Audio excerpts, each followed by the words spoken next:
And then, we can certainly at that point turn it over to the Urban Farmlab team to present any information they would like to present, and open it up for discussion and go from there. At this point, though, I'd like to go ahead and do introductions so everybody has a chance to meet everyone, and we'll do it popcorn style, I think, is the way that we can get through all the names. But let me just introduce myself. I'm Steve Jackson, Associate Vice Chancellor for Resource Management and Planning. I directly oversee facilities management, environmental health and safety, and utilities and sustainability. And then I indirectly support all the other RMP units in support of Vice Chancellor Gary Matthews. With that, I'll popcorn over to Corey Singleton. Introduce yourself and then go around the horn. All right, thank you. Corey Singleton, Director of Environment, Health, and Safety, responsible for some divisions that would interact with Rogers Farm is fire and general safety, research safety, and environmental affairs. And then how about Robert? You're next on Robert Clausen, next on the list. Hi, good morning, everybody. Happy New Year. We can still say that, I guess. I'm Robert Clausen. I'm the Director of Campus Planning within Resource Management Planning. So we have oversight of land use, site planning, our long-range development plan, environmental reviews, etc. And I will pass it to my colleague, Todd, who's muted. I have a ton of work going on at the house, so I apologize. I'm going to be popping in and out. Otherwise, you guys are going to be hearing jackhammers. But I'm Todd Pittman. I'm the campus landscape architect, assistant director of campus planning. I also am the executive to the open space committee and what was formerly the park committee, which oversees the area the farm is in, what used to be the eucalyptus grove, now the urban forest. So I'm sure we'll talk a bit more about that today. And with that, I will pass it on to Keith Pazzoli. Hello, everybody. I'm a teaching professor in our campus's new Department of Urban Studies and Planning. I also co-direct with Merle and Leslie Lewis the Bioregional Center for Sustainability Science, Planning, and Design. And we've made sort of the biotic realm a big part of our lives on campus with looking at the campus as a living learning laboratory, like Harvard has done. We're kind of a little bit behind. And community gardens are a huge part of that, not just the Rogers Community Garden, but the growing spaces around the campus. So we're excited to be working with Chris Johnson and Todd and others around this notion of looking at the tree canopy and growing spaces to help the campus be the best it can be with its climate change aspirations and zero waste and all that. So this is an important conversation about the fate of Rogers Urban Farmlab, and not just that, but our growing spaces across the campus. Okay, pass it to Merle. All right. Hey, everyone. Good morning. I'm Muriel Rabinowitz-Bissell. I am one of Keith's colleagues, so I'm also a teaching professor in our Department of Urban Studies and Planning. One of the hats I wear is I'm a director of undergraduate studies. So some of you think know we have two majors now in the USP, Urban Development. Along with Keith and Leslie, part of our Bioregional Center. We've been doing this work, gosh, I think going on 6 or 7 years, Keith. It's been, right? Yeah, been a while. And really happy to be here today and appreciate the invitation. And I'll pass it off to my colleague, Leslie. Thank you. Hello, everybody. Leslie Lewis, faculty member in Urban Studies and Planning for 11 or 12 years, and Director of Urban Health and Equity Initiatives for the Bioregional Center. Okay, that's enough. No? Can I just quickly add to Buck? So Merle and Leslie just co-authored or led an article that was written by a bunch of colleagues on campus with community partners about this notion of a rooted university, how we can actually link research to action in authentic ways. It's a really exciting publication if anybody is curious to see that. Yeah. And I will popcorn it to Zach. Can I interrupt real quick? I'm getting a little bit of like reverb. I don't know if anyone else hears that. I haven't heard it. Interesting. Maybe that's just me then. Well, you might want to try to log off and log back on. It might help. All right, I'll give that. Yeah, let me give that a try.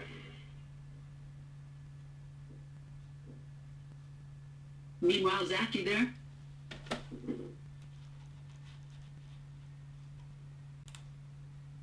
I am here. Yeah, yeah. I am Zach Osborne. I'm the alumni advisor to Rogers Urban Farmlab space.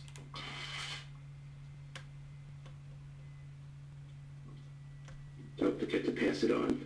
I'll just Pass it on. pass it on to myself. My name is Etienne. I have interned this past summer at Rogers Urban Farmlab at the Bioregional Center with Keith Pazzoli. And I was working on GIS stuff, specifically trying to make a digital twin of the campus regarding the tree canopy. They're trying to make a digital twin of the tree canopy.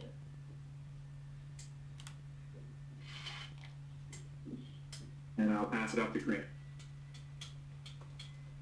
Hi, my name is Graham. I'm graduated in 2020, but now I'm a graduate student researcher in the chemistry department, and I occasionally volunteer at the garden, sort of helping with the gardening and landscaping side. And since Will's back, I'll pass it to him. All right, so hello everyone, I'm Will. I'm the co-chair and steward of the Rogers Urban Farm Lab. I'm also a student researcher, and I focus on growing edible mushrooms from campus waste, and I've pretty much worked on just about every project garden, and so I'm very familiar with the ins and outs of the space, and pretty much just serve as a general handyman, fixing stuff, irrigation, and like.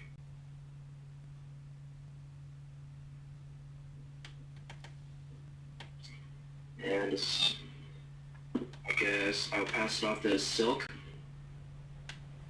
Hi, good morning everyone. I'm Silk and I'm the student ambassador for UC Global Food Initiative, and what I do tandem with Rogers Farm Lab is to help the student advocacy and promotion of a lot of the social media materials. And I'd like to pass it off to Anu. Hi everyone, my name is Anu. I work for the Bioregional Center. I'm an undergrad.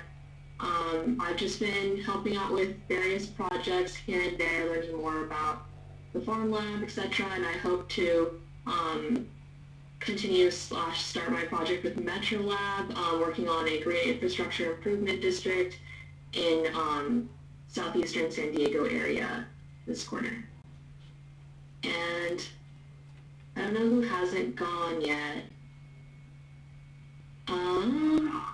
I will pass on to Michelle. Good morning, everyone. Michelle Perez, the Energy and Sustainability Manager. I work with Jen to bring everyone together for our campus sustainability initiatives, sort of like the hub sustainability for all the work that's being done across the campus. I also manage our energy group and in the utilities sustainability. So speaking of Jen, I'll pass it over to you. Morning, everyone. So nice to see familiar faces. For those of you I haven't met, I'm Jen Bowser, Sustainability Engagement Manager. And I think I'm passing it to Gary. Morning, everyone. My name is Gary, and I'm a student intern at Rogers Urban Farm Lab, and I work on the entrepreneur side of Rogers Garden. All right, I think we got through the list, and really appreciate again everybody's time this morning. I will go ahead and start on the slide deck that I've put together. And again, I'd like to try to get through all of the slides first, and then it won't take too long. And then at that, once we conclude, if you have any questions, let's talk through it, and anything you want to discuss, let's do that. And then once we exhaust everybody's questions or discussion points, I'm happy to turn it over to Will or Zach or whomever you would like to lead your discussion or presentation on that side. So let me go ahead and I'll do the share screen. Okay, let me pull it up here. Actually, no, this isn't the right one. Give me 2 seconds, sorry.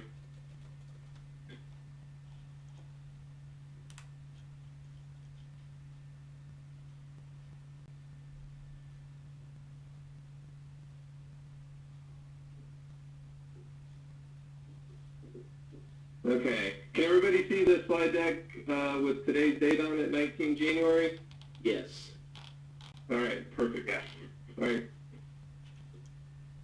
Okay, so the agenda I would just like to cover this morning is, you can see the 4 items there: acknowledgement and clarification, provide a little background, talk through what the long-range development plan, the definitions and the restrictions on the space usage. I've got some photos in there that I can roll through, and then last slide deck portion is on next steps. So slide number 3, just want to definitely acknowledge, and I'll be happy to send this slide deck out to everybody, attending this morning's meeting, because I realized I didn't get a chance to send this out ahead of time, and this is the first time folks are seeing this information, but happy to share all of this, at the conclusion of today's meeting. But first point is just want to acknowledge that the resource management and planning fully understand all of the hard work, the time, the effort, and the labor that the Rogers Urban Farmlab student group has really invested into building up the space within the Rogers Garden area with all of the different, the gardening as well as the research components, and just recognizing, that's a whole lot of work on y'all's part, and we do appreciate what has been done down there and the time and effort everybody has expended in doing that. Also to clarify that resource management and planning fully supports the continuation of the gardening activities within that space as permitted by the long-range development plan, and that we fully support the relocation and continuation of the Rogers Urban Farmlab research, the various components of that, in a location that is permitted and can safely and sustainable support that activity. So just want to make sure everybody's aware of that. I know I had sent out an email earlier referencing the entirety of the Urban Farmlab being relocated, and just wanted to clarify that no, we're only looking at relocating the research components, but the gardening aspects that are permitted within the LRDP can continue to be there, and we fully support that. All right, slide 4, just want to kind of review the background that at least my involvement started really back in the November timeframe of 2019. And you can see the individuals that were involved in that discussion, but it was at that point that we brought up, again, from my involvement, the discussion on relocating the research activity within the Rogers Urban Farmlab area, primarily the digester, but also inclusive of the other research activities that were going on. And you can see the folks, some of those folks aren't, no longer with the university in some cases, but, aren't participating, but I think we do have a good representation of who was in that discussion, and that we were working bullet number 2, just want to point out, and I'll get into some additional detail in terms of the exact, wording within the long-range development plan, but the space that the, Rogers Urban Farmlab activities are going on is located within the open space urban forest that does permit limited food growing, but does not support any research activities, again, including the digester and what I'm identifying as the research-related work with the hydroponics, the aquaponics, and the chicken aviary. That we were having discussions that were progressing up until 21 February. At that point, COVID came into the picture and basically pushed this issue to the back burner, but recognizing that that this issue hasn't gone away and that we're going to continue to deal with COVID, through this year until hopefully we, can get the vaccine and get beyond it. I wanted to restart this effort, and a letter was written from RMP. I know Dr. Pazzoli received it, and the goal was to develop a timeline for the relocation with a logistics plan to be developed by 31 January with the relocation of the research components to occur by the end of the spring quarter, was what was written into the letter. All right, moving on, slide 5. This shows basically a picture from the long-range development plan, and Robert or Todd, feel free to jump in, but not going into all the different color categories, but you can see the red star showing where the Rogers Urban Farmlab area is located. If you look on the left-hand side, that's within the open space preserve, and then when you take the open space preserve and break it down into the different categories within that group, the Rogers Urban Farmlab is located within the urban forest portion of that. And Robert, clarify if I misstated that. No, you got it right. I would just, I guess, remind everyone that this open space preserve area was actually designated in the 1989 LRDP. So this is nothing new. It's just a slight modification to what was the Grove Reserve. And this specific area is now the urban forest area. So still open space, and it's really, in the development of the LRDP, is very critical to identify this space as it kind of created a relief for the larger density and development that's happening throughout the campus. So it was important to balance open space with development areas. So that's what I would add. Okay, thanks, Robert. Slide 6. Now these are the definitions I kind of referred to, but you can see, I'm not going to read what's listed there. You can kind of read on your own, but you can see within the open space preserve, it's intended to ensure management of the natural resources as a cohesive and integral open space, and that the construction of any buildings, facilities, roads, driveways, utility infrastructure, and other improvements that would disturb the natural setting are restricted and in some cases prohibited within that open space preserve. And then getting into the additional breakdown within that definition for the urban forest, and just highlighting the information there, future expansion of existing facilities and new facilities will be restricted in these areas, and efforts should be made to reduce building footprints and replenish the urban forest to enhance the integrity of this open space. So those are the definitions as they are listed within the long-range development plan. And again, Robert or Todd, anything you want to add? And we'll get into the nitty-gritty details a little bit here, but I think of research, I think the main point there is compatibility of research within the urban forest and open space areas. Obviously the whole campus, as Keith has described, is sort of research capable, but I think there's a point where compatibility becomes a concern. So I think that's where we're coming from with that. Okay, thanks, Robert. All right, now we'll get into some of the pictures. So this is just an aerial looking down at the Rogers Urban Farmlab footprint within the Grove, and I believe that's approximately 40,000 square feet, Robert, is that about right? It's not, Steve. I think the 40,000 includes briefly. Yeah, I think the yellow includes the previous garden boundary, right? The support areas in addition to the actual plots. So where they've got storage and kind of seating and all that kind of stuff, that totals 40,000. I'd say the yellow box is 20 plus. 20. 20 plus. That number. Okay. Thanks. Got it. All right, so that's the area looking down, and then within the footprint, and these are again photos taken fairly recently.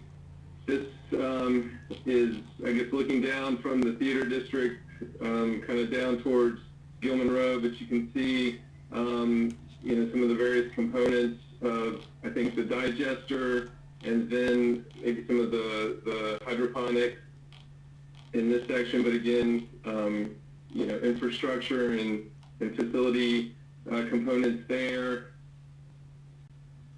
Slide 10 is kind of looking from the opposite direction back up towards the theater area, and again you can see portions of the digester, and then I think some of the aquaponics structures on the right-hand side.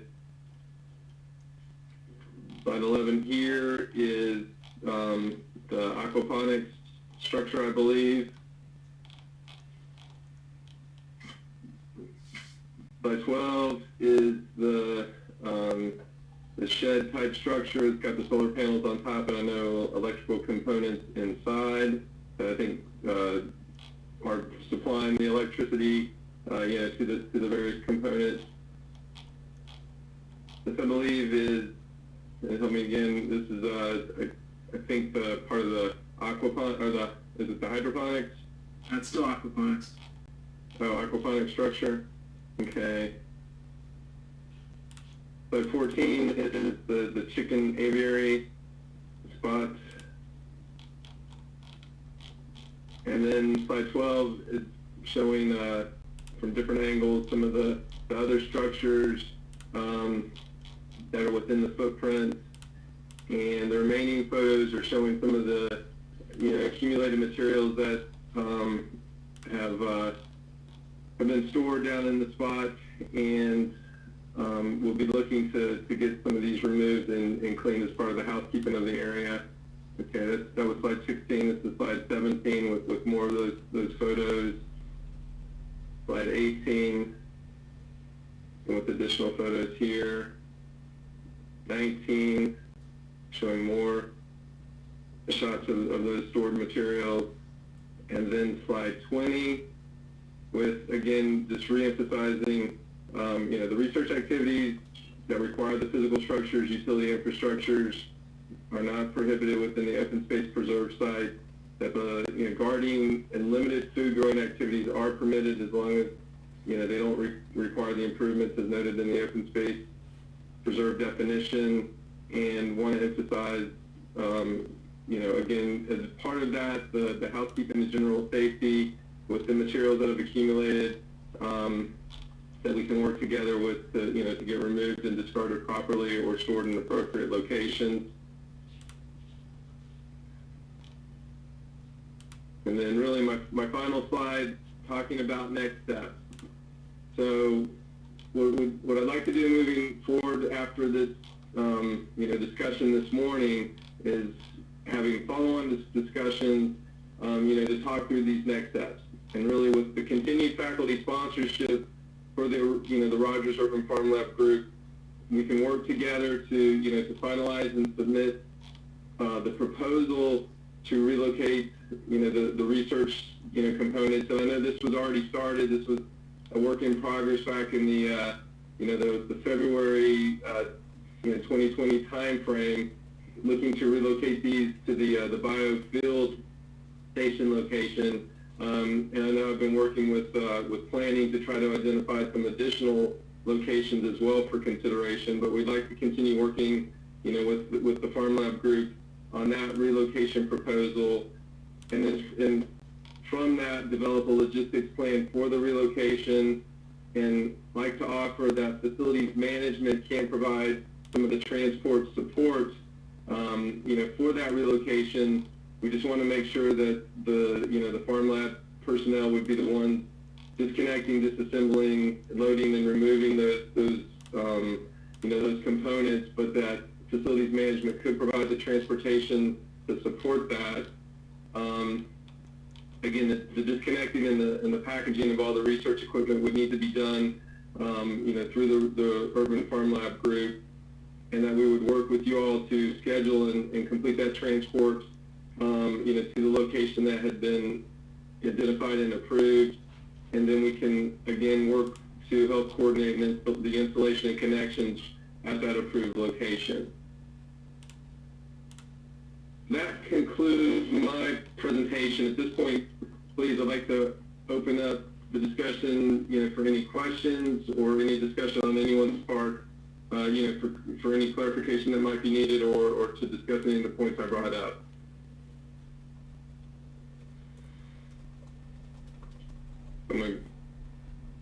I'll stop sharing and kind of open it back up, and I can go back to any of those slides and pull those up if we want to talk through any of them, but this is where I wanted to open it up for discussion. I think we should just get into our presentation, because I feel like our presentation will address a lot of your concerns, and also I guess share a lot of our questions. So I guess Etienne, you want to take it away?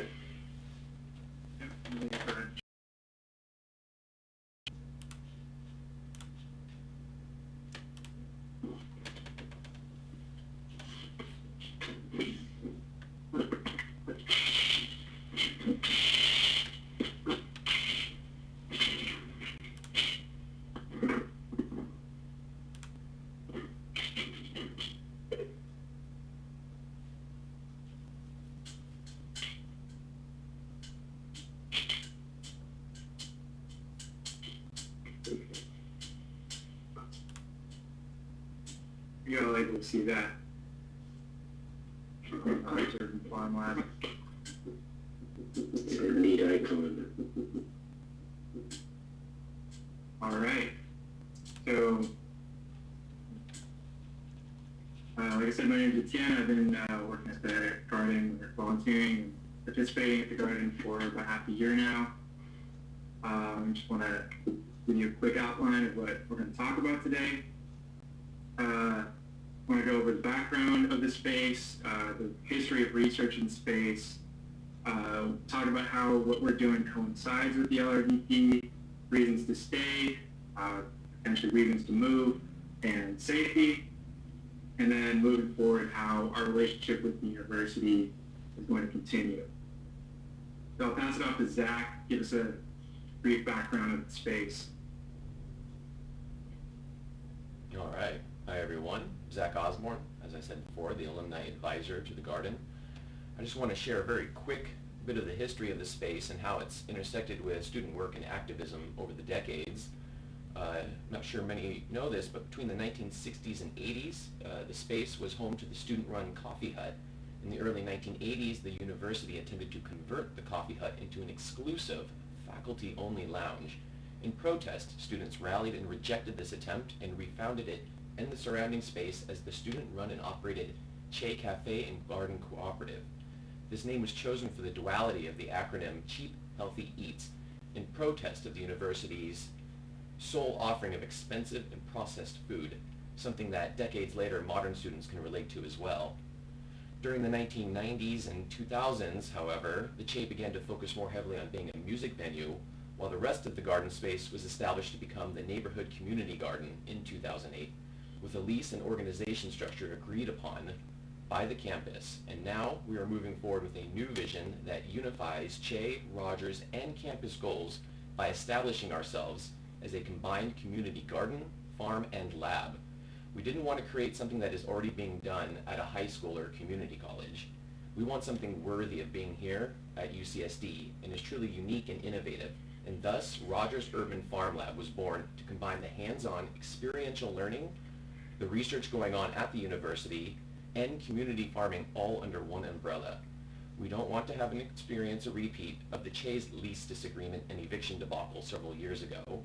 So today, we are here to propose a new chapter that acknowledges both past and current issues. Some photos from the meetings.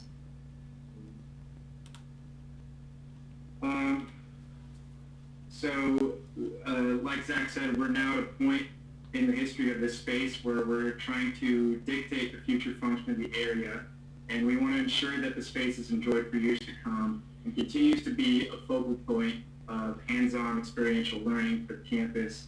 So we want to align ourselves with the desires of the university by meeting the goals of the LRDP, and we want to function as a research space and outdoor classroom and landscape space, urban forest, open space preserve. We believe we can do all of those things well, and we already are.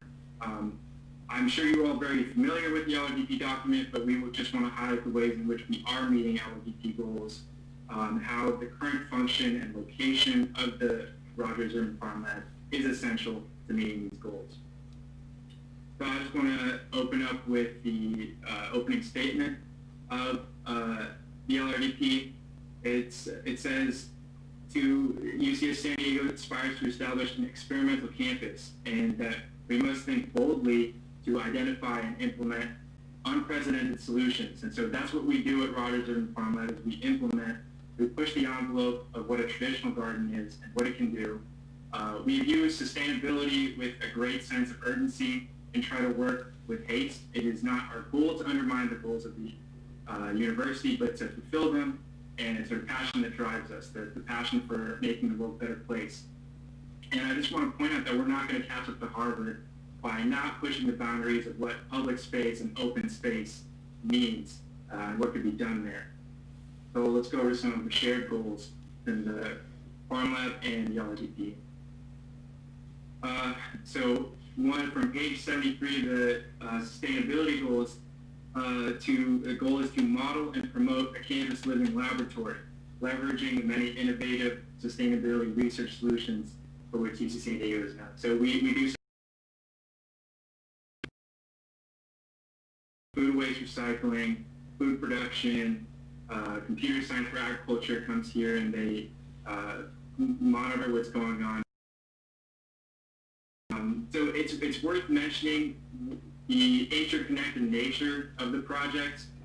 The compost provides the soil for the garden, the biodigester provides fertilizer for the trees, the computer boxes allow us to monitor the fauna of the garden, and so generally everybody kind of works on projects together to make everything run better, to make it more cost effective, to share resources, share knowledge, so that we can, each project works at its best.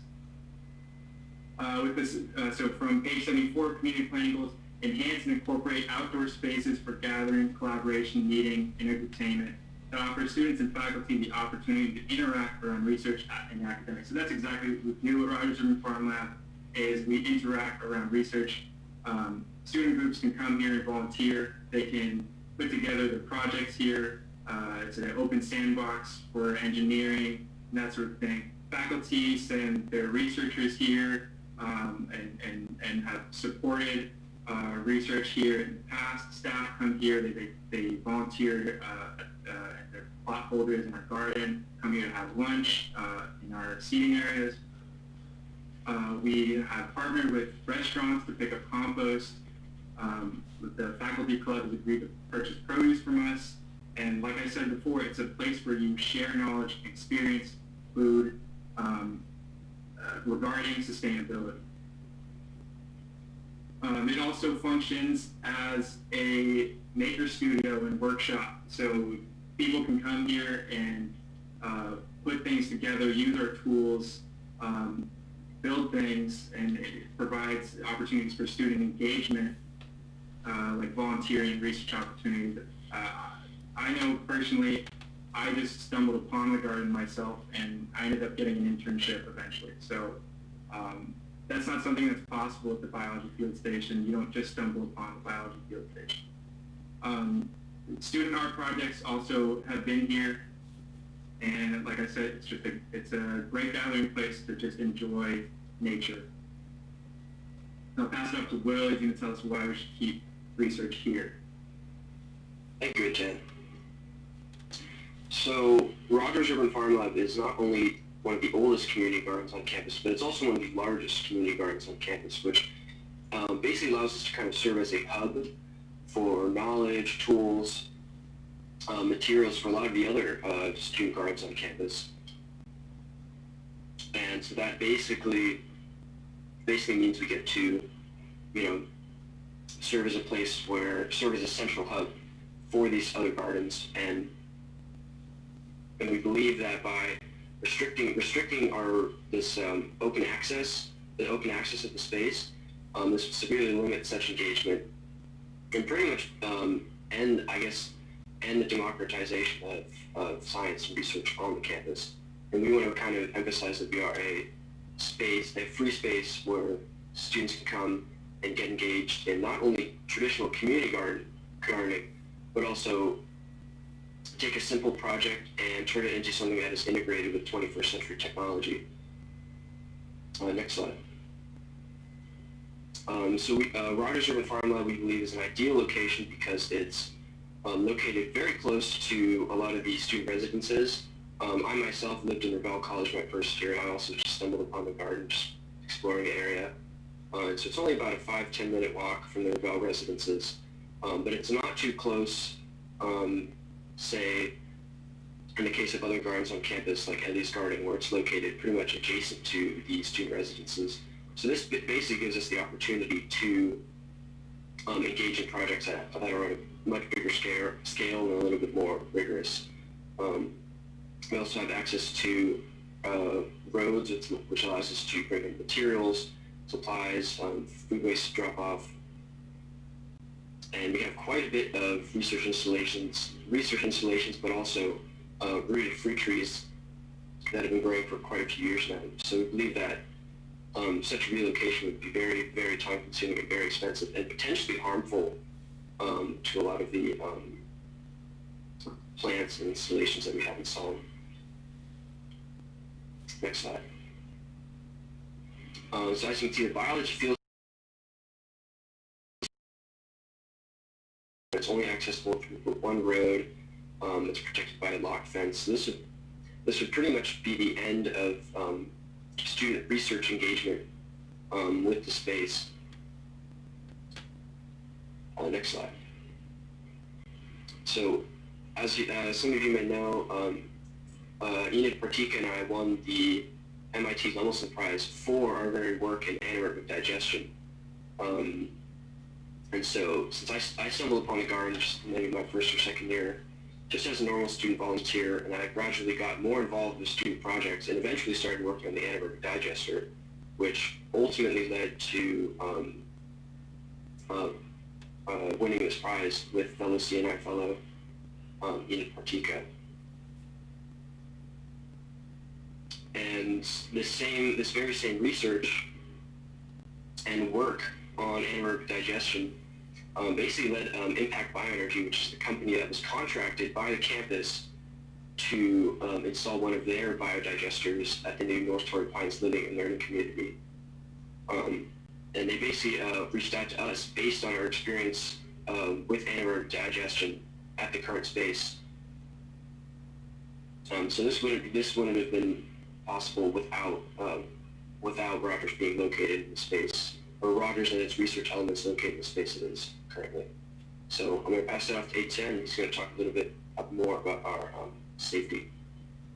Yeah, so we are aware that safety is a concern that the university holds with respect to the space. So we are committed to safety, and we want to show that by creating this new position, the safety advisor position. So the safety advisor would be a point of contact between the university's safety entities and the project. So the safety advisor would be responsible in ensuring that every project is compliant with safety regulations, and they'll oversee that all the projects are implementing safety regulations. So in the future, we'd like safety to be done a little differently. We're still learning about how to do safety properly. For the biodigester, we have a standard of procedure that's already been formed, and we want to continue this practice for other projects. We've attempted to submit work to FM to prevent falling branches from compromising our research and prevent injury, although that was unsuccessful because these work orders were just not filled out by FM, so increased collaboration here we believe is important. And we just want to remind you that we're student-run, so even though we want to ensure safety at the garden, we're not the most qualified to determine what safety is, so we're looking to the campus, the various safety departments to provide us with safety education and precaution. So we just want to let you know that we're open, totally open to this kind of collaboration. And we want to remind you that we're being proactive about safety. We even use our drone to spot weak points in tree branches around our site. At the last safety inspection, we were able to fix all the safety concerns within 24 hours. And I would like to point out also that the projects that we work on are only truly successful if they can be adopted widely and, say, in someone's backyard.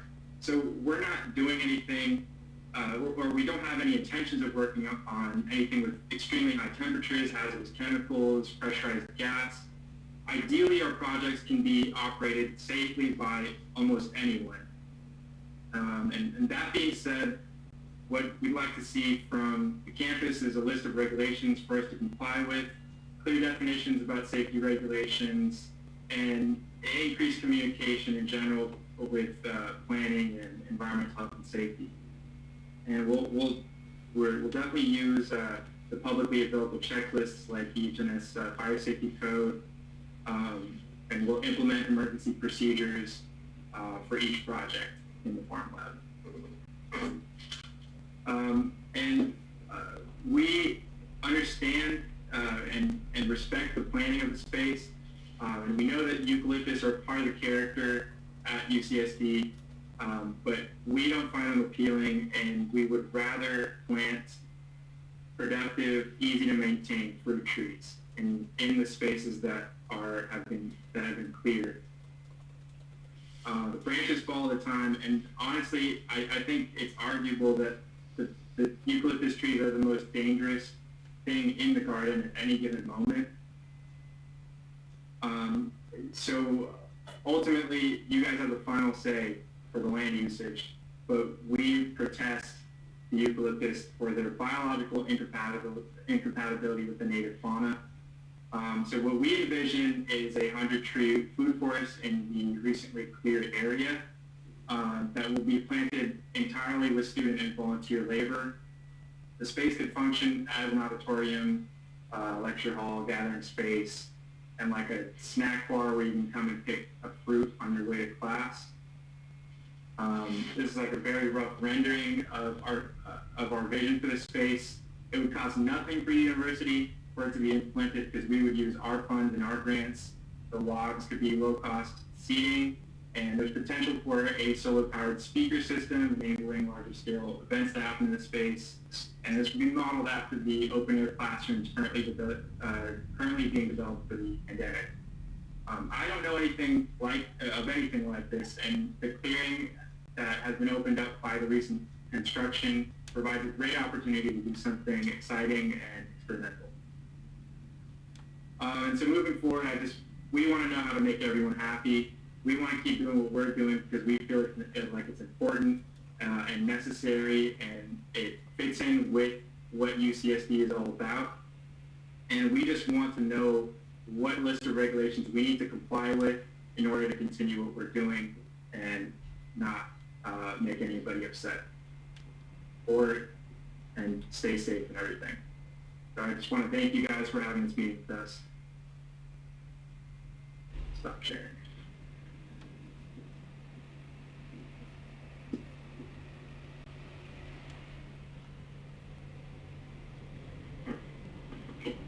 All right. I really appreciate that presentation, from the group, Edwin and everyone else. I guess before maybe I comment on the RMP side, Robert, Corey, Michelle, Jen, or Todd, y'all have any items you want to address or ask questions on specifically? Yeah, I can jump in. Can everybody hear me okay? Okay, thank you. It's Matt. I kind of had to talk to this mask, so I apologize. Yeah, so I'm over EH&S and also risk management, which takes care of all, workers' comp liabilities, lawsuits, things like that. So I kind of wear two hats, and as I'm listening to the conversations going on today, I'm thinking through all the different risks, liabilities, things we need to do to protect the university and workers, visitors, and all that. And so just to make sure everybody knows, EH&S and risk management support any campus-approved activity, whatever it is. We support over $1 billion in research every year.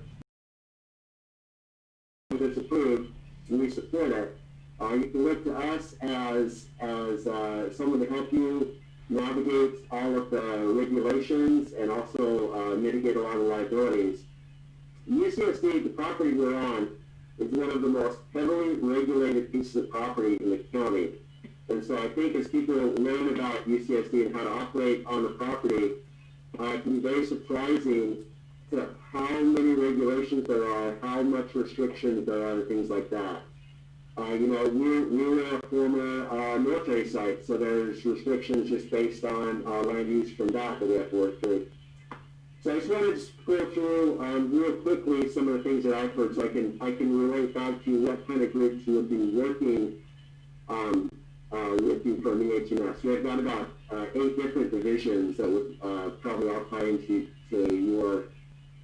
your activity. So ultimately, the property belongs to UCSD, so any activities, improvements, all of that, UCSD is seen as the entity that's liable. And so first thing we have to look at is all things safety. You know, no matter what the activity is, it's still covered by Cal OSHA, all the relevant fire health codes.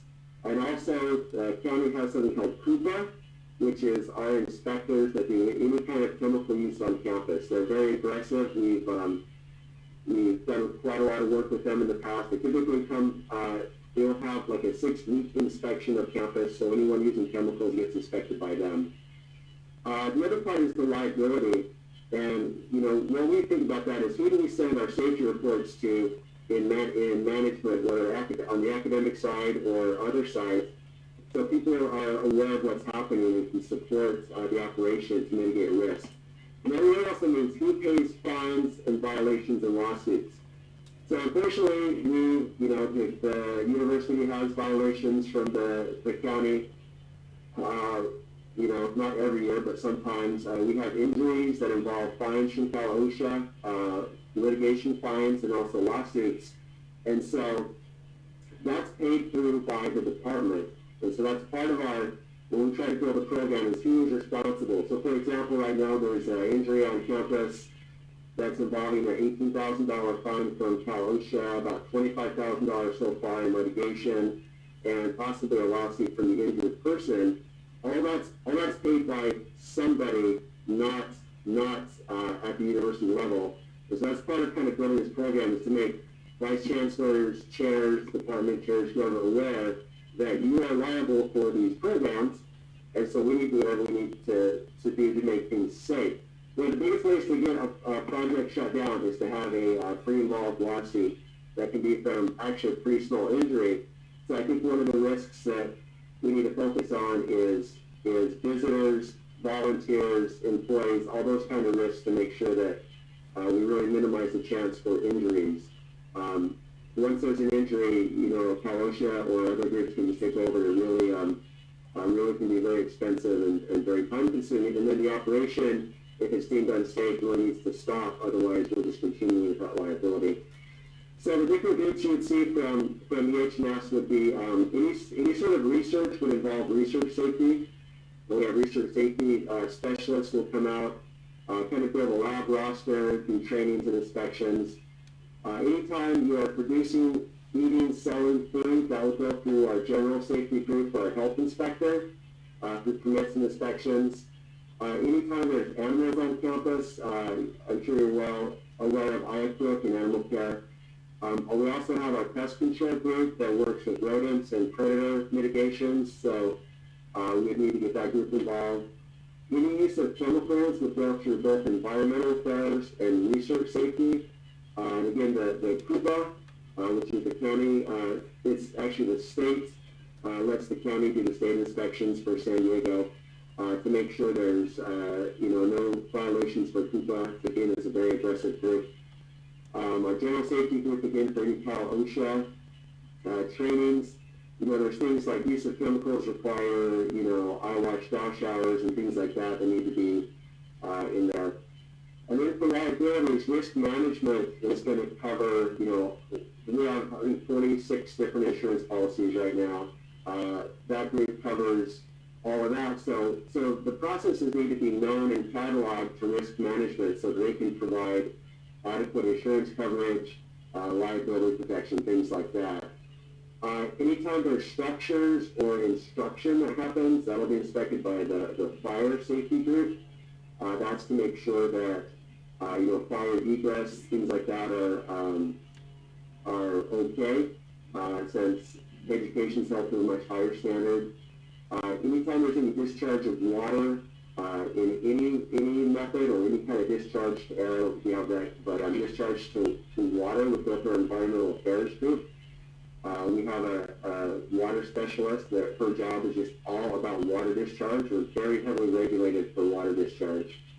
And then land use in general with both the environmental affairs to make sure it's in compliance with what happened as far as Camp Matthews when it was here. And you know, there's everything from lead and arsenic contamination to unexploded oil. Work with groups who are going to disturb soil to make sure that they can get in a safe manner. So you know, we support the projects. I know it's very daunting and it's very surprising for how much, how regulated UCSD is, but we're more than happy to start working through the process, whatever we can do, both on the EH&S and risk management side to support operations.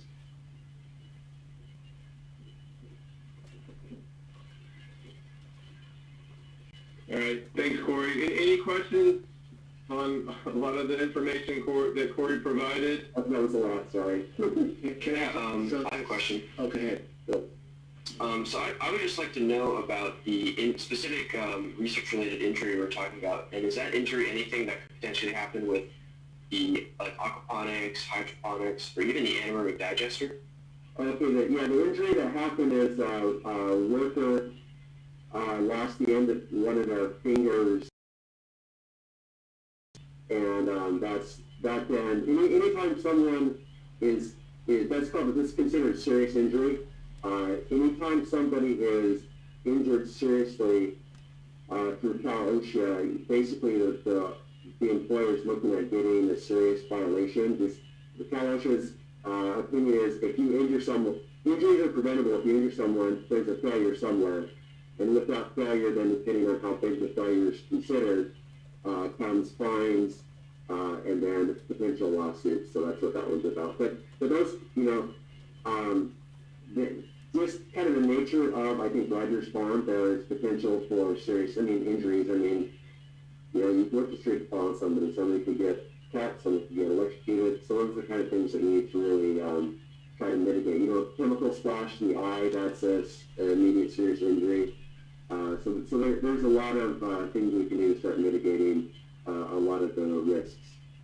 I guess I'm curious, like what kind of machine or what kind of machinery was involved? There was a lift devices. Oh, what was that? I can catch that. Lift plates. What? Lead plates? Lift plate on the back of the truck, like the delivery truck, where you put heavy items on. With the back of the truck has like a tailgate that goes up and down.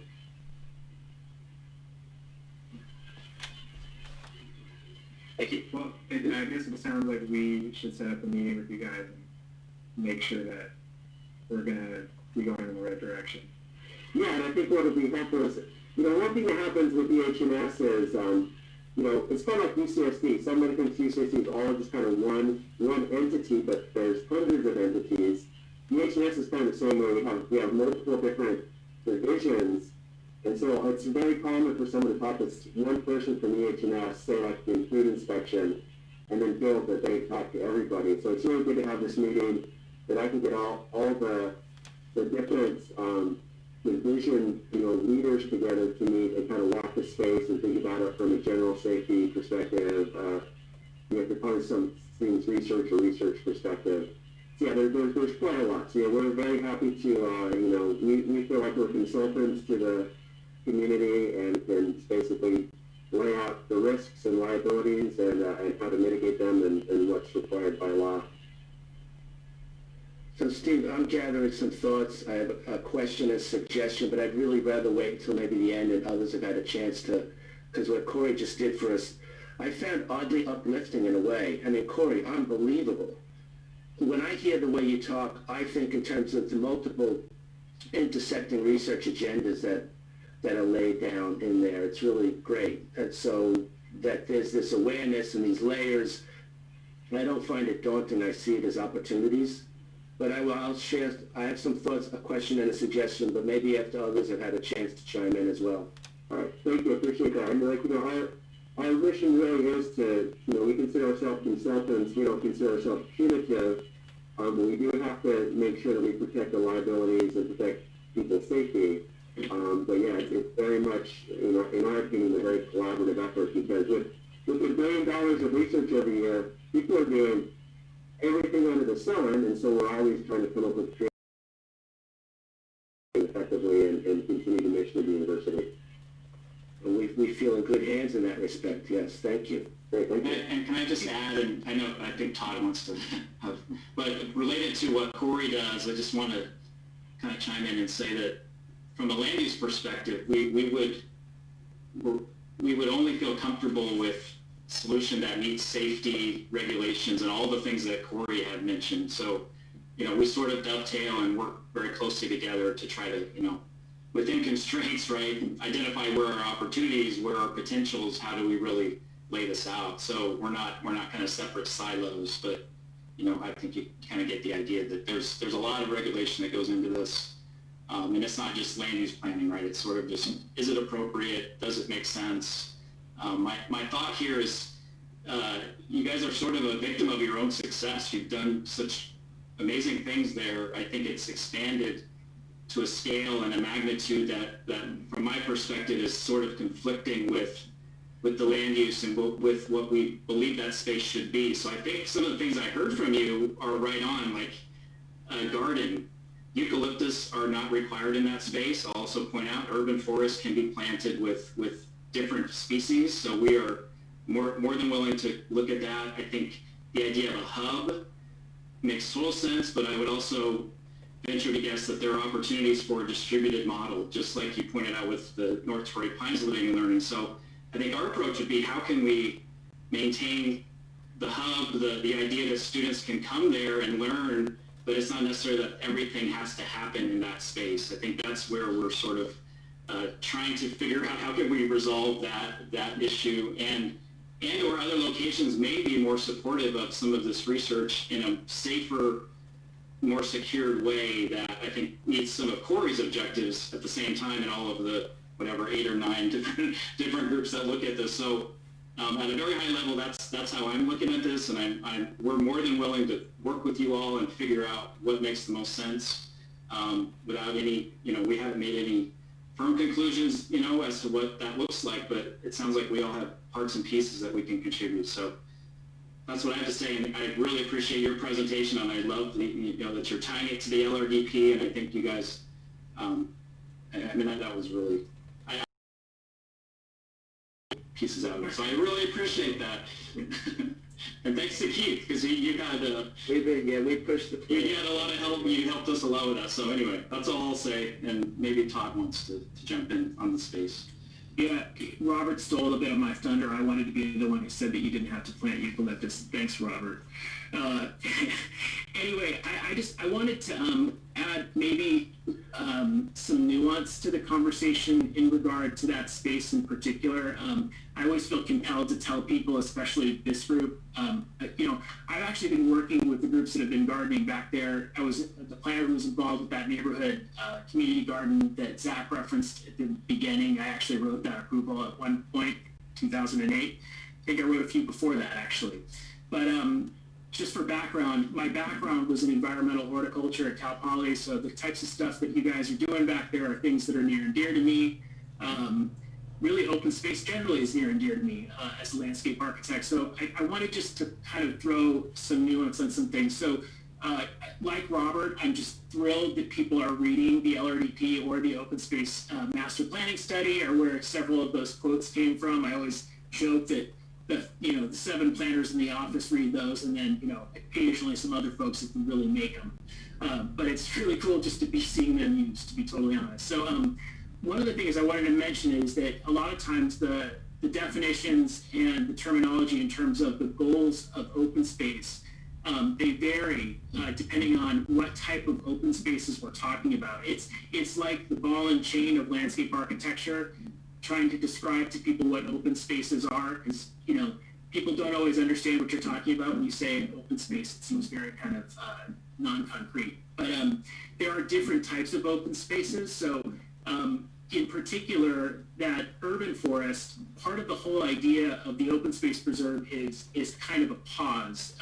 Bear with me for a moment. Anybody who's been at UCSD for a while as a student or faculty or staff has seen that the campus has been developing like crazy for a very long time, certainly in my time at UCSD. So one of the ideas with the Open Space Preserve is it's a restful place. It's a place where we don't develop and we don't create activity. It's a place where a student or faculty or staff could go and just breathe and not see a building or a program or something happening, where you could take a walk or, in theory, meditate or do all these kinds of things. And so it's a really, I think it's an awesome idea, and I think it's actually incredible that the university has been able to reserve that quality and quantity of space for an activity like that. It's not, it's pretty unique, really, in the world. And schools have protected open spaces. We have a lot of them. But I wanted to mention that all of the types of program we're talking about, we do support as a university. In fact, we would yearly try to find locations to do those things as a university, to be cutting edge and to be doing things that nobody else is doing and to be kind of pushing the envelope. But at the same time, the idea of that open space is really, just to understand the intention, is the idea is a wooded, quiet, shaded space. And that's always been, when talking to garden folks in that location, one of the challenges. So the idea is really for it to be planted with trees, big shade canopy trees. The garden really wants sun exposure. The garden wants other things. So that's been part of the rub. It's not, I know we went into some of the details and verbiage in the LRDP, but I just kind of want to help, if I can, people to understand the intention is really a quiet, restful, wooded space. So if we're clearing, whether it's 20,000 square feet or 30 or 10, that's where the friction starts. And then Corey's going to have different points to make, and everybody on the Zoom will have different points to make. But from my point of view, that's really where the conflict arises. It doesn't mean that gardening can't be supported. As Steve mentioned, limited gardening still makes sense in that space, and it's still something that everybody would support. And frankly, could change, and I would support that too. But I just want everybody to understand that the intention of that space is quiet, passive, contemplative, uncluttered, etc. With that, I'm here to help and want to see this succeed in whatever form it takes. But I just wanted to kind of share some of that background.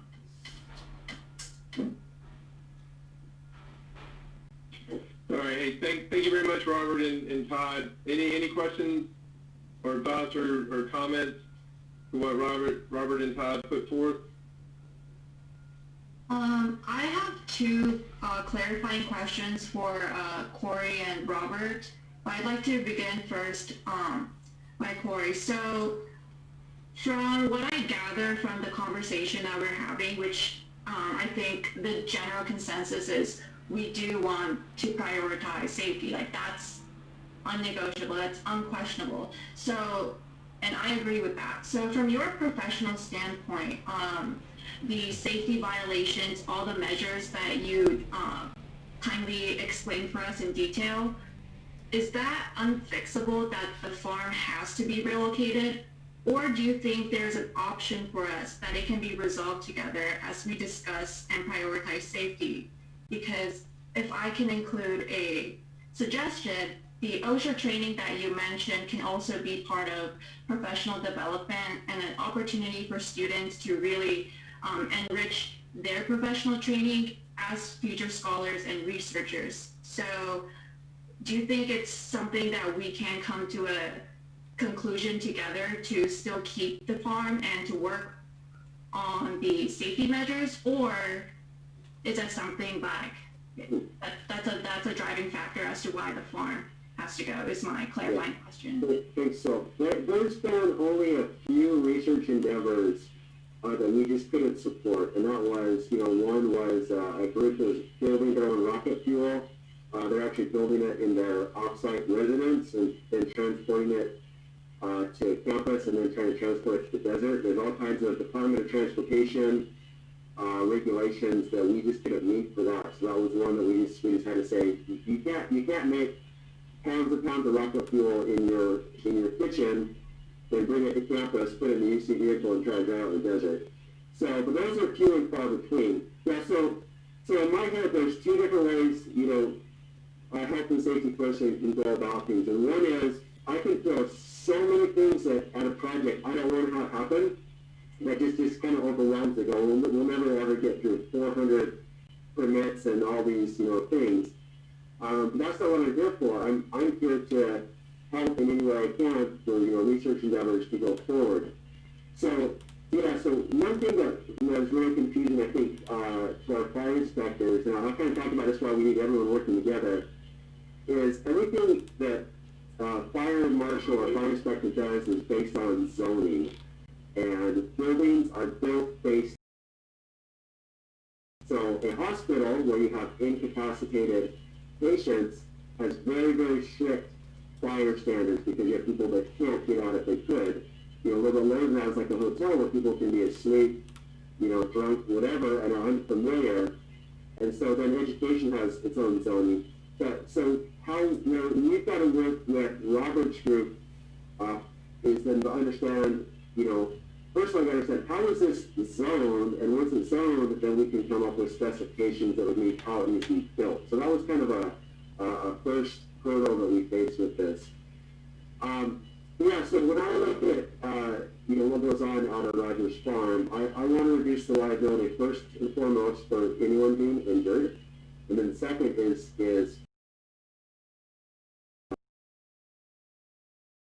and so I don't see anything out there that, we can build anything. It'll take a little bit of work and time to do, but there's no like showstopper that I think we can't work through. Some things that will be, I think, more difficult will be just general safety to reduce injuries.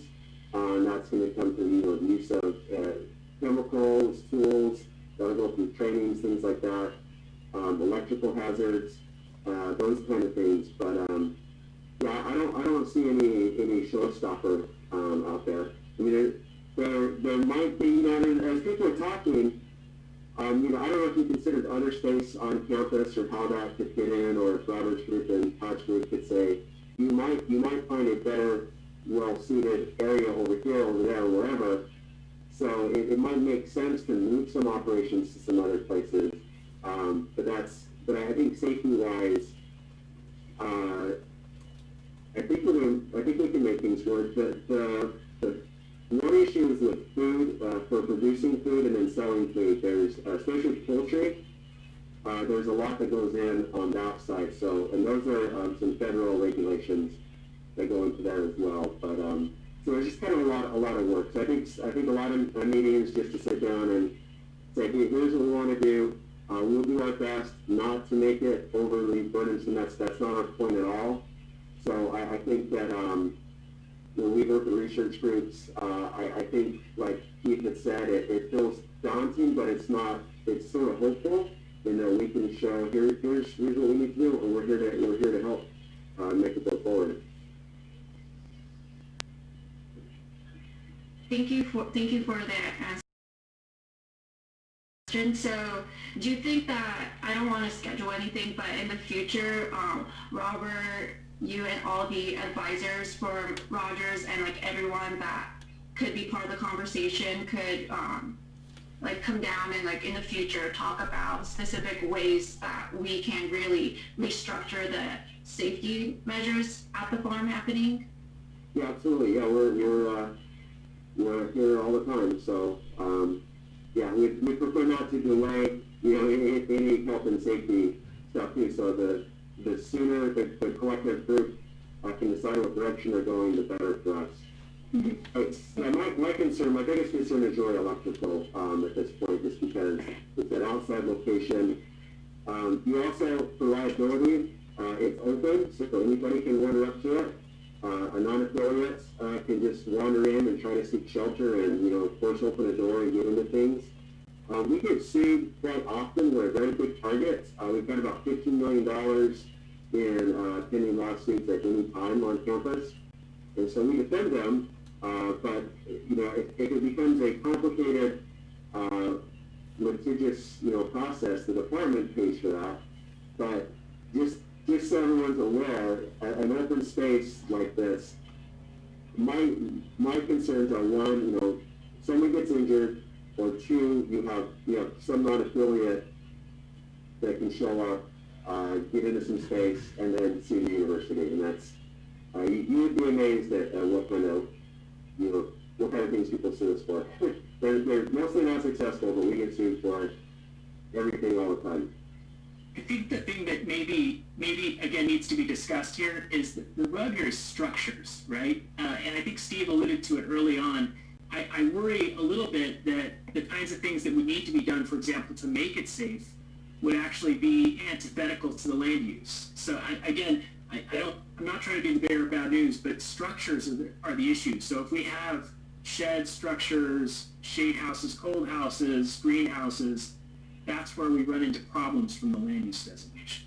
And, yeah, let me just jump in, and Silk, I know you had another question, and I definitely want you to ask your follow-on question with Robert, but just to jump in with some of the things, that Corey mentioned and Todd mentioned, and, the structures, utility infrastructure, I see what has, and again, congratulate the Rogers Urban Farmlab. I think Robert mentioned it, you're kind of a victim of your own success in terms of, you've grown and developed that space with all of the, the great research that y'all have been doing, but it's reached the tipping point where it's now become incompatible with the permitted space that's down there, and to all of the things that has been identified, through the E.H.S.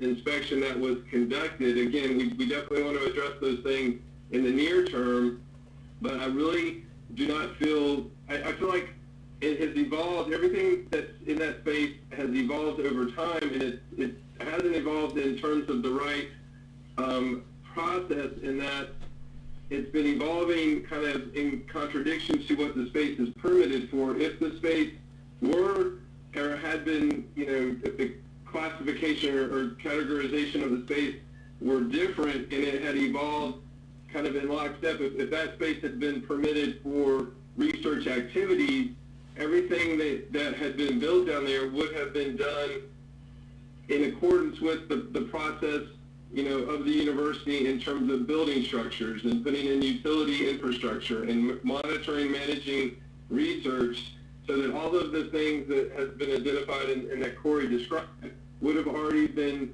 factored in and evaluated, and would have been, built into those structures, so that all of those safety issues would now not be a problem. But instead, things have been built without those oversights, without EH&S, without planning, without facilities management or CPM in terms of how things have been built, and now we're trying to fix those kind of retroactively after the fact. And that's what I want to try to fix. Again, recognizing, the research that's going on down there, and the collaboration and everything certainly has value. And I appreciate all of the things, Will, you described, you wandered, or you found your way down there as a Revell student, and that's where you just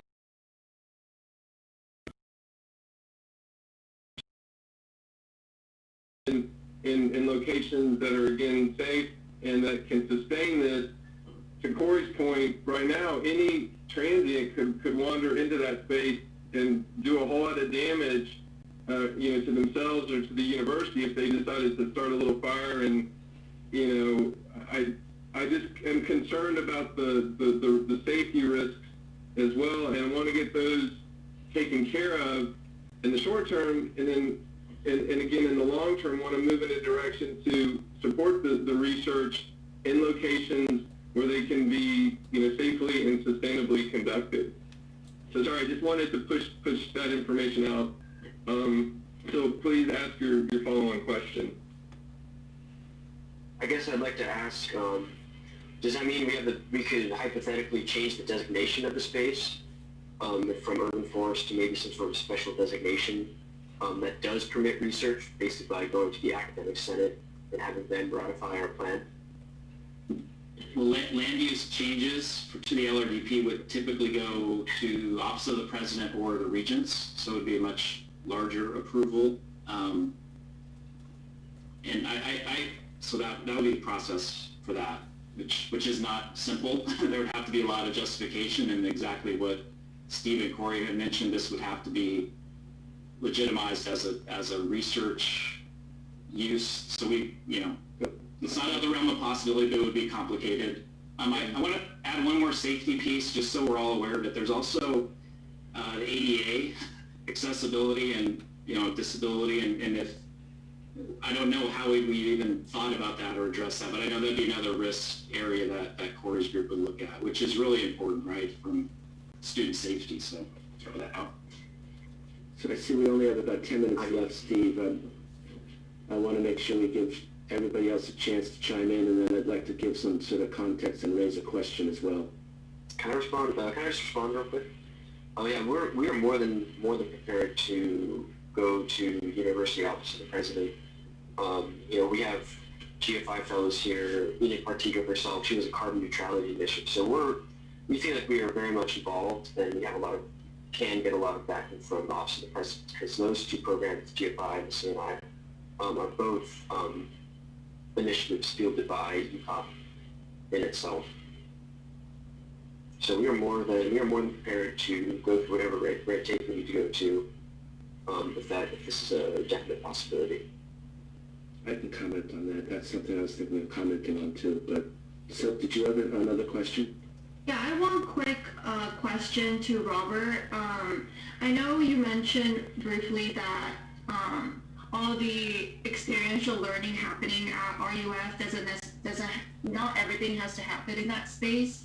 And I agree. I think in the future we would like it where there are multiple places where students are able to get the opportunity to conduct the specific research done at Rogers Farm at other locations. But currently there are no similar space like that offered that Rogers Farm exactly offers to students, such as accessibility, opportunity for students to really have their vision of a sustainable research come to fruition really. So I'm wondering if there are any conversations being done with the the land planning and in your department on whether there are other places that these conversations, that these research, these student activities can also happen. Because I'm also involved in a lot of community gardens specific to each of the, 6 colleges now, but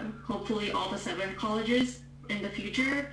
The community gardens at each college is very similar in the mission as the Rogers Farm, but the resources and the opportunities that it offers, it's very limited because of the limited space, and pretty much what the college-specific community gardens can only do is to plant edible plants really, and not really go into the research and expanding what a sustainable environment could do. So I'm wondering, when you mentioned that if not everything has to happen at Rogers, are there any conversations that's happening for any other similar chapters or regional spaces that could be opened up for multiple Rogers Farm-esque projects? Yes, and we have not quite defined those locations yet, but yes, we believe there's opportunity to identify other locations on campus and with this distributed model. And the way I look at it is sort of the sandbox approach, where we could identify these locations that are appropriate for these uses. So you're not just at Rogers where these things happen, because you're going to run out. You've run out of land.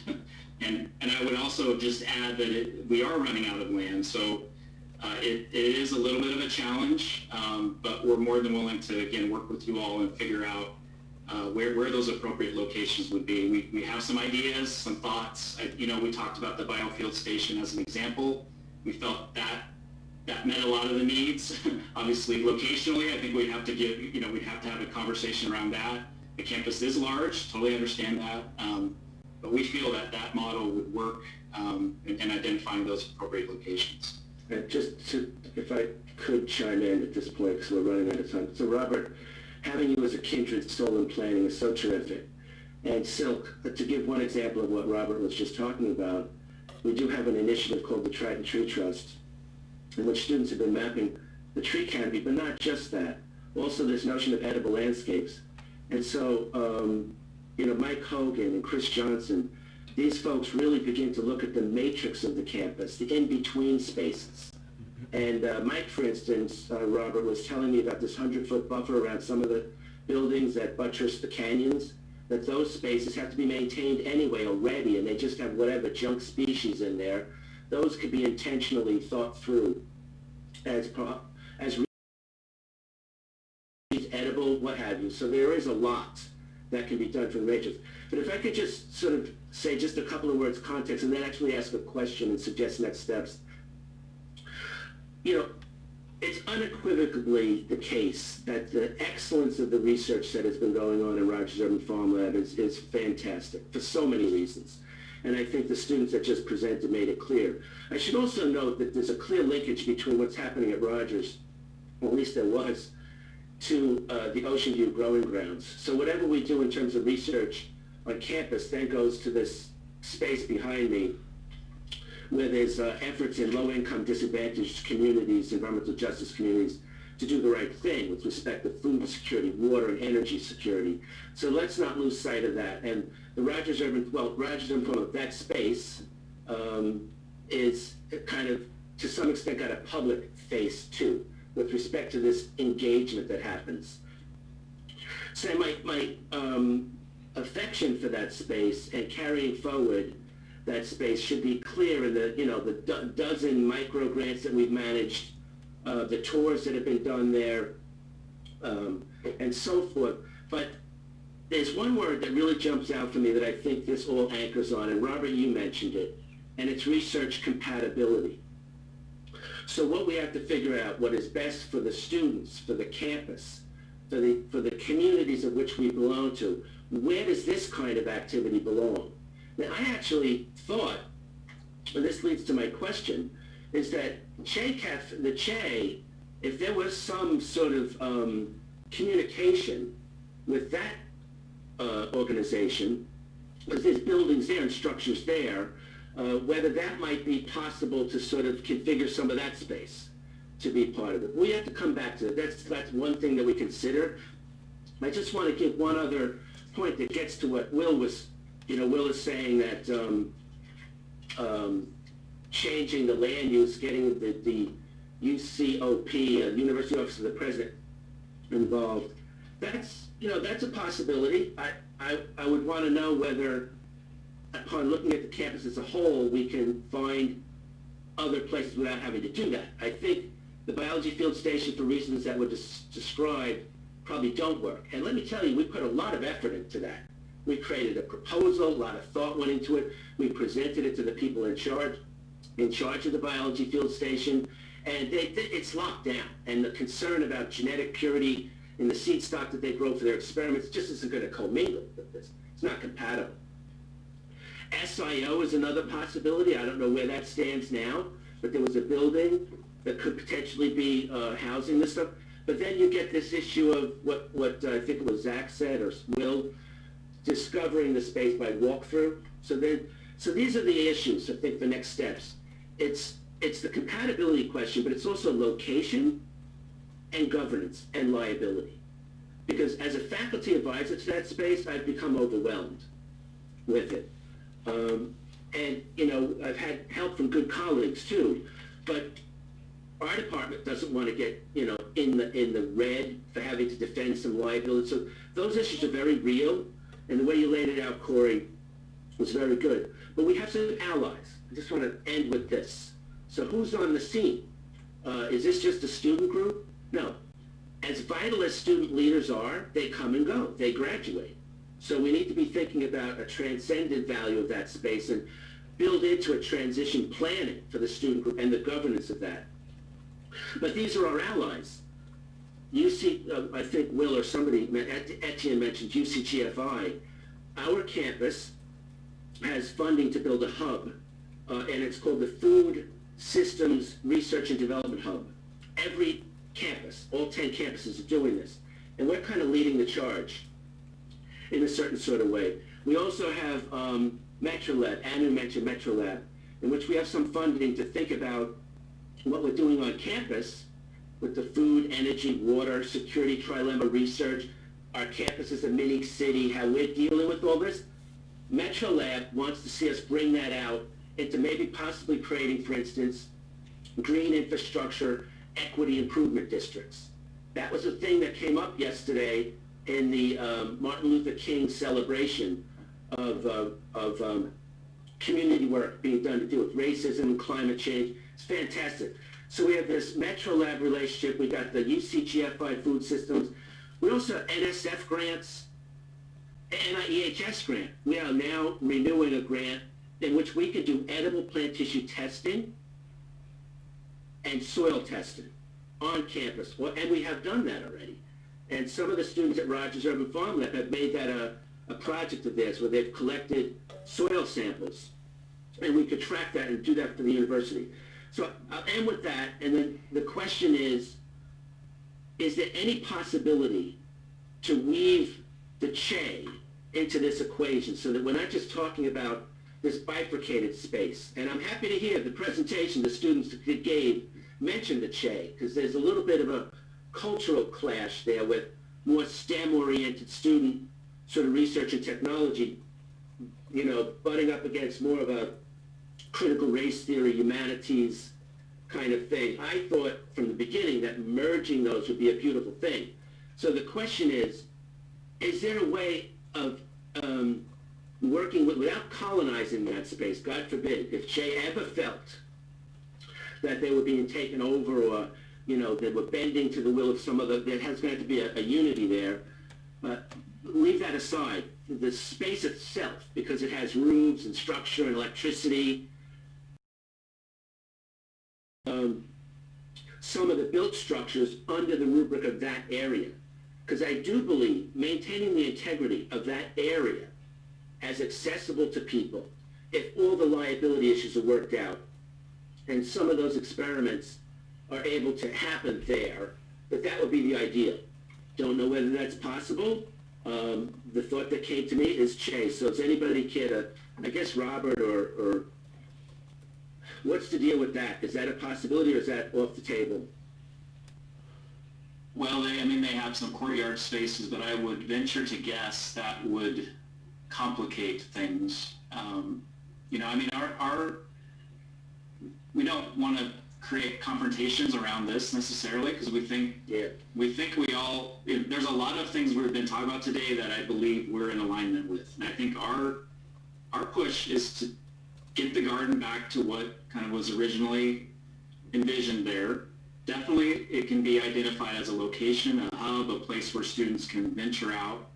But looking at it very specific to some of these research uses and can we move those somewhere, again, you know, and have a conversation around that.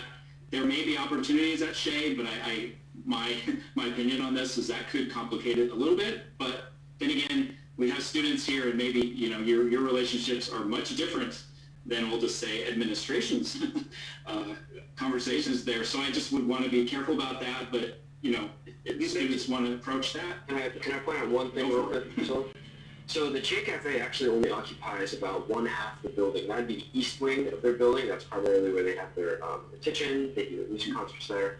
But there's an unoccupied west wing, so it's a completely open other half of the C.H.E. Cafe. But as you guys probably know, the C.H.E. Cafe's lease is operated by university centers. So you know that's a completely different department. So I guess they would have to be included as part of the dialogue at some point. If we are to negotiate some sort of space use. So you said C.H.E.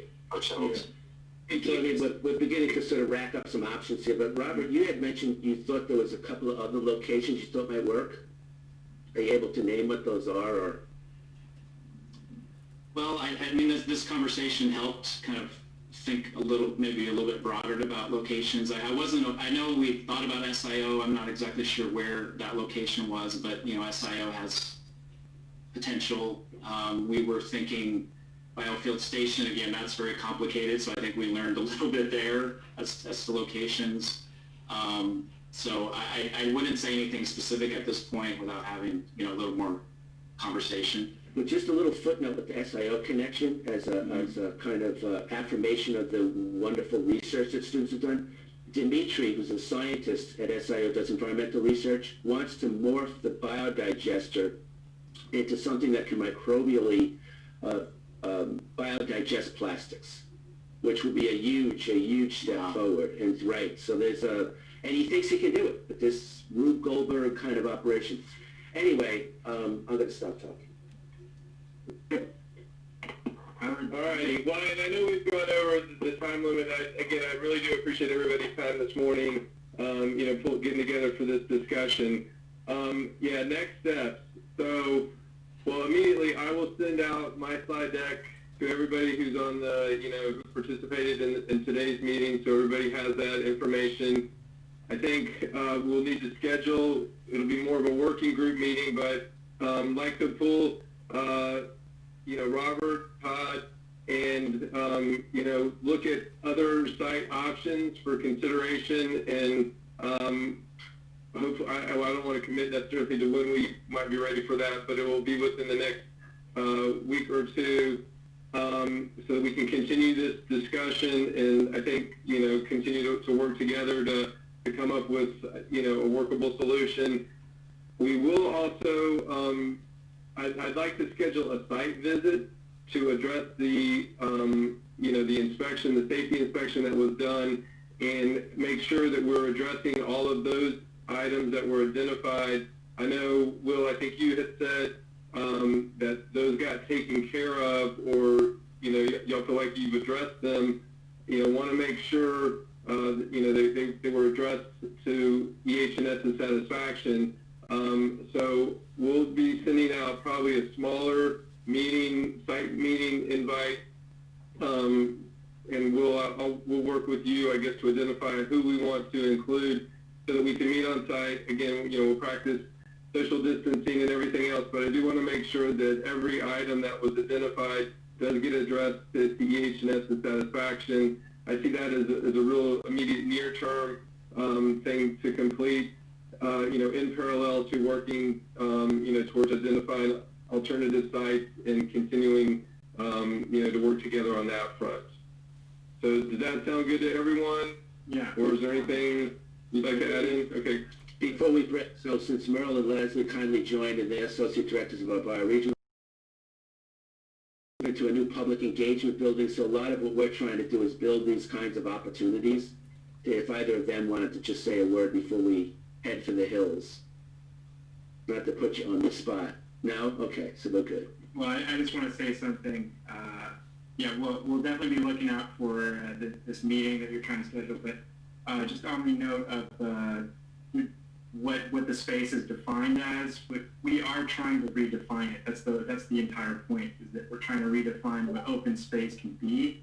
There wouldn't be any community gardens if we never did this in the first place. If we never tried to say a vacant lot can be something else, it could be something better. Aquaponics and hydroponics and even the biodigester, they're pretty much just like glorified water features if you think about how they work.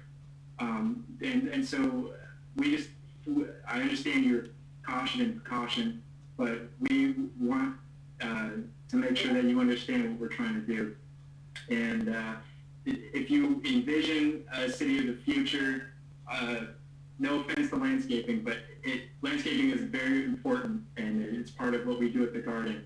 But do you envision trees and some landscaping, or do you envision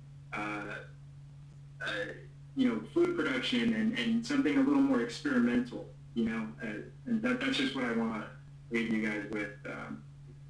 You'll be happy to add here, I'm teaching a class with 120 students in it about cities and the environment, and one of their final project options is going to be capture images of edible landscapes on campus, including indigenous species, and so stay tuned for that.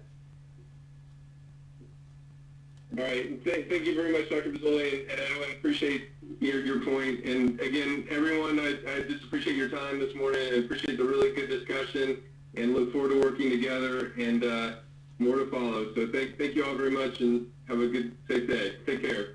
Likewise. Thank you. Thank you very much. Have a good one, everyone.